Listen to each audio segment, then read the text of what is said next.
এবং এই যে বিশ্বাস করলেন, দাঁড়ান একটা মিনিট খালেদ, আমাকে বলতে হবে, আপনি যেহেতু প্রসঙ্গ তুললেন, আপনি যে বিশ্বাস করলেন, এখন আপনার দায়িত্ব হচ্ছে যে এই কথাটা রটিয়েছে বা যেই কথাগুলো রটিয়েছে তাদেরকে বলেন যে কোনো একটা প্রমাণ হাজির করার। যদি সে প্রমাণ হাজির করতে না পারে বা তারা যদি প্রমাণ হাজির করতে না পারে, তাহলে তাদের কোনো কথা বিশ্বাস করবেন না। আর যদি আমার বা আমার পরিবারের আমেরিকাতে কোনো property, flat, land, bank account কোনো কিছু পান, তাহলে আমাদের সারা জীবন বিশ্বাস করবেন না। বাংলাদেশে যত অনুসন্ধানী সাংবাদিক আছে, আমেরিকাতে যত অনুসন্ধানী সাংবাদিক আছে, সবার কাছে চ্যালেঞ্জ ছুড়ে দিলাম, এই মিথ্যাবাদী এর পরিচয়, এর মিথ্যাচারের মুখোশ উন্মোচন করেন। কারণ এগুলি করে তারা সরল মনা মানুষ, তাদেরকে বিভ্রান্ত করে, তাদের দুঃখ দেয়, এবং এগুলি আপনার অনেক বেশি হচ্ছে। এই একটা জিনিস প্রমাণ চান, চ্যালেঞ্জ ছুড়ে দিলাম, প্রমাণ চান। প্রফেসর আসিফ নজরুল কিন্তু অনেক বড় একটি চ্যালেঞ্জ ছুড়ে দিয়েছেন এবং এটা খুব সহজেই এটা প্রমাণ করা সম্ভব তিনি যদি আসলে কোনো প্রপার্টি কিনে থাকেন। প্রফেসর আসিফ নজরুল, আসলে আমরা অনেকগুলি বিষয় আছে কথা বলতে হবে, আপনাকে আমরা পেয়েছি সেজন্য, আবার একটু দেরিও হয়েছে সেজন্য অনেকগুলি বিষয় নিয়ে কথা বলতে হবে। আমি যেহেতু প্রসঙ্গটা উঠলো, অনেকে বলছে যে আপনি সবার আগে বোধহয় আপনি এই কথাটি তুলেছিলেন যে যারা রাষ্ট্রীয় ক্ষমতায় বা দায়িত্বে থাকে তাদের সম্পদের হিসাব দেওয়া উচিত। আপনি কি আপনার সম্পদের হিসাবও দিবেন কিনা, একবার এই কথাগুলো একটু বলে ফেলা।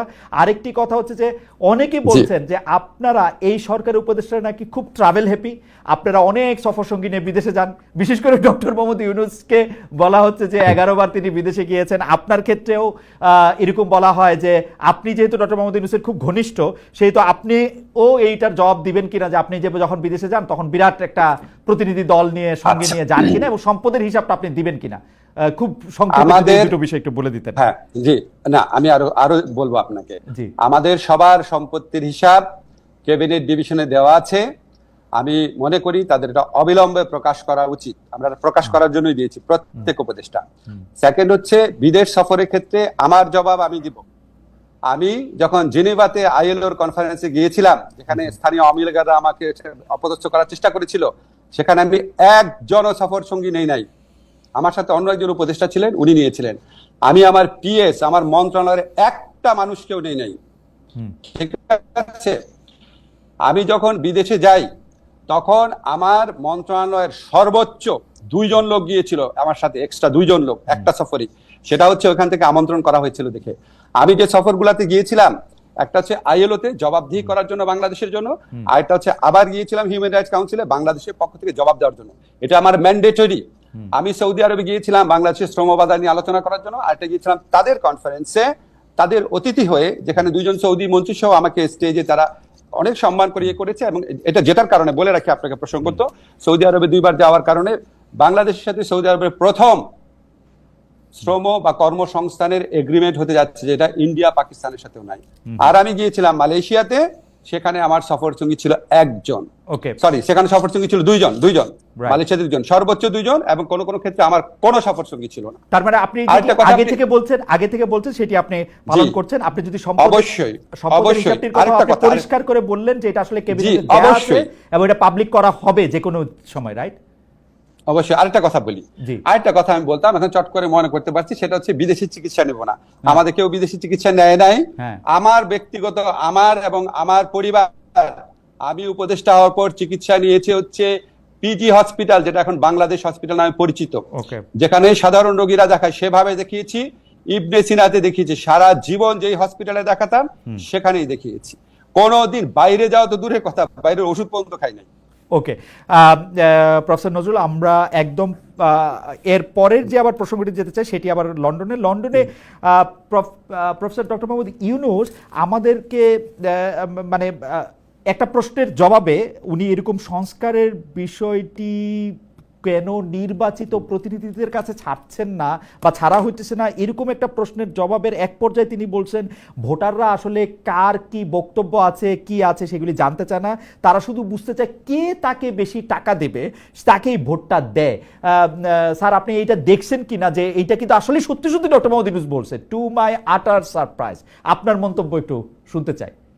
না, এটার মধ্যে আমি একটু যোগ করে রাখি স্যার, যে আমার কাছে মনে হয় কিন্তু তিনি মিথ্যা বলেন নাই, কিন্তু কথাটা একটু হাসিনা-এস্ক হয়েছে, শেখ হাসিনার মতো হয়েছে। না, আমি আপনাকে বলি, স্যারের কথাটা সীমিত ক্ষেত্রে সত্যি, কোন কোন ভোটারের ক্ষেত্রে এটা সত্যি, কিন্তু সিংহভাগ ভোটারের ক্ষেত্রে এটা সত্যি না।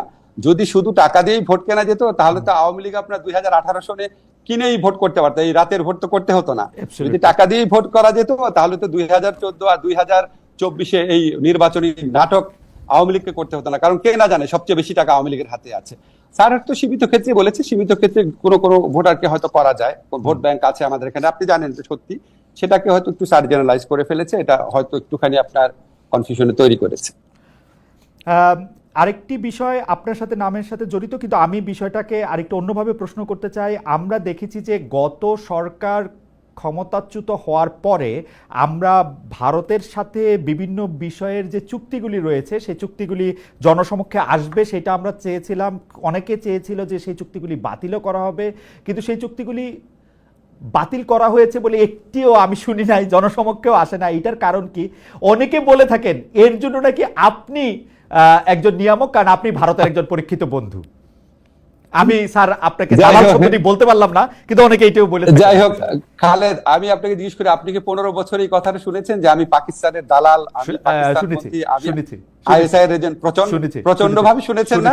আমি রাজাকার, ছাত্রলীগ মিছিল করেছে আমাকে ধাওয়া করে পাকিস্তানে পাঠিয়ে দিবে, অনেকবার তো শুনেছেন অনেক কিছু। হ্যাঁ, তো এখন বললাম যে এটা তো আপনার কিছু মানুষ এত সরল প্রকৃতি, তাদের কোনো একটা মানুষ অন্য একটা কিছু বললো সাথে সাথে বিশ্বাস করা শুরু করে, আমাদের বৈশিষ্ট্য। কিন্তু বাংলাদেশের ম্যাক্সিমাম মানুষের বুদ্ধিমত্তা অত্যন্ত প্রখর, তারা এইসব প্রচারণায় কান দেয় না। আপনার নিশ্চয়ই মনে আছে, আমি ক্ষমতাসীন হওয়ার পর আমাদের এই সরকার দায়িত্বে আসার পর, আমার দায়িত্বে আসার পর ভারতীয় পত্রপত্রিকায় বরং আমাকে নিয়ে অপপ্রচার করা হয়েছে, যে লস্করে তৈয়বার জিনিসটা সম্পূর্ণ অপপ্রচার, কি জঘন্য অপপ্রচার করা হয়েছে। তো এটা আপনার এতই হাস্যকর।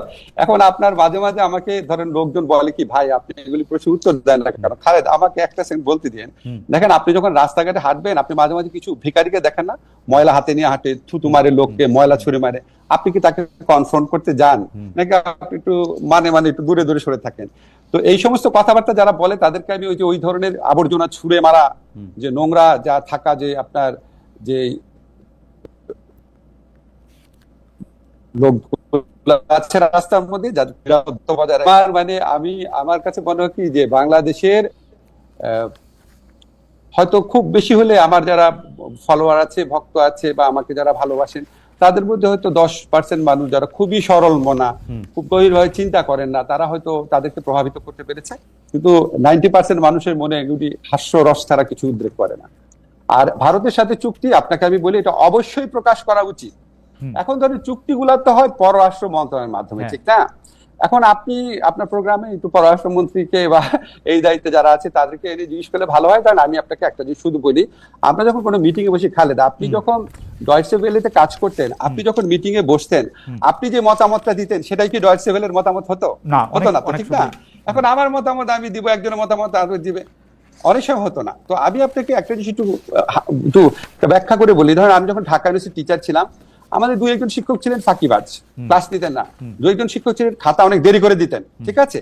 তো এটা কিন্তু আমরা একাডেমিক কমিটি মিটিং এ প্রতিবারই সবচেয়ে বেশি এগুলি নিয়ে আমি সোচ্চার ছিলাম, কিন্তু আলটিমেটলি দেখা যেত ডিসিশন হতো না। কেউ কেউ বলতো থাক, এত করা হওয়ার কি দরকার, থাক, আমাদের ডিপার্টমেন্টে বদনাম হবে, থাক, এরকম করে কোনো ব্যবস্থাই নেওয়া হতো না। কিন্তু আমি তো বলে যেতাম, এখন ব্যবস্থা যে নেওয়া হতো যে না, আমার ডিপার্টমেন্টে কোনো ফল্টের জন্য